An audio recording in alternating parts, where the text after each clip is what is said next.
तो वहीं सीएआईटी के सेक्रेटरी जनरल प्रवीण खंडेलवाल ने क्या कहा चीन ऐप के बैन पर, सुनवाते हैं आपको। 59 चाइनीज ऐप को बैन किया जाना भारत सरकार द्वारा एक बहुत बड़ा कदम है और हम मानते हैं कि प्रधानमंत्री श्री नरेंद्र मोदी ने जो आत्मनिर्भर भारत या लोकल पर वोकल का जो कॉल दिया था, उस कॉल को, उस आह्वान को कहीं ना कहीं ये मजबूत करता है, उसको दृढ़ करता है।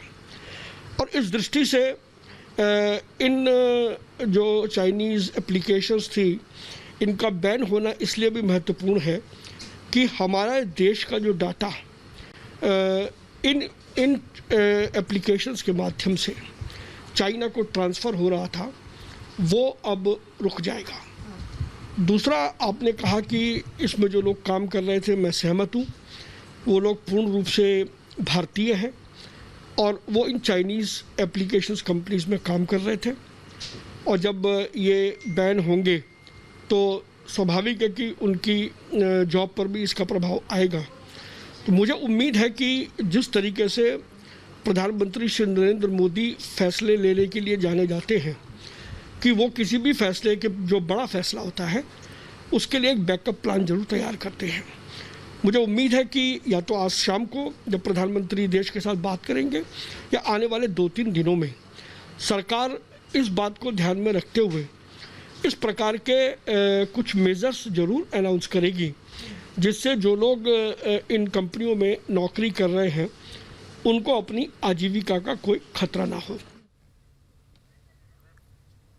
उधर लखनऊ में भी चाइनीज ऐप को लेकर के लोगों में गुस्सा नजर आया। लखनऊ में चाइनीज ऐप के इस्तेमाल में कमी आई है, रिपोर्ट देखिए और समझिए।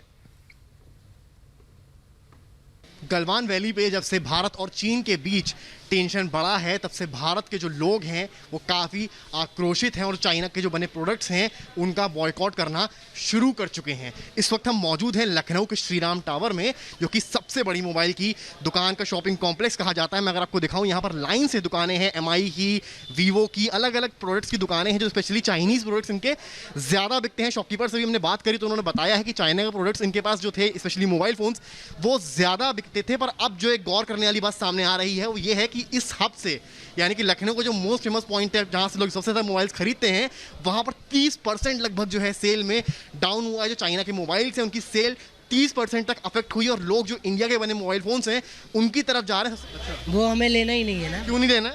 नहीं, चाइना का हमें कोई सामान लेना ही नहीं है। आप क्या लेने आई थी? मोबाइल लेने आए थे सर। कौन सा मोबाइल लेने आई थी? उसका लेने आया था, इंडिया। चाइना वाले मोबाइल समझ में नहीं आ रहे? नहीं सर। क्यों? नहीं, वो कोई भी प्रोडक्ट है तो मैं इंडिया का ही यूज करेंगे। तो ऐसा किस लिए? बॉर्डर में जो टेंशन है उसकी वजह से? हाँ, इसी की वजह से। तो आप देख सकते हैं जिस तरह से जो लोग खरीदने सामान आ रहे हैं उनका फोकस है कि वो इंडिया के बने मोबाइल फोन ही लेना चाहते हैं। हालांकि क्वालिटी में थोड़ा सा उनको दिक्कत लगती है, बट अभी भी वो अब चाइनीज़ प्रोडक्ट्स को जो है, चाइनीज़ मोबाइल फोन जो हैं उनसे नाता छोड़ना चाह रहे हैं। जी हाँ, तो सुना आपने समर्थ को किस तरीके से लखनऊ में लोगों के अंदर भी गुस्सा है चाइनीज एप्लीकेशंस को लेकर के।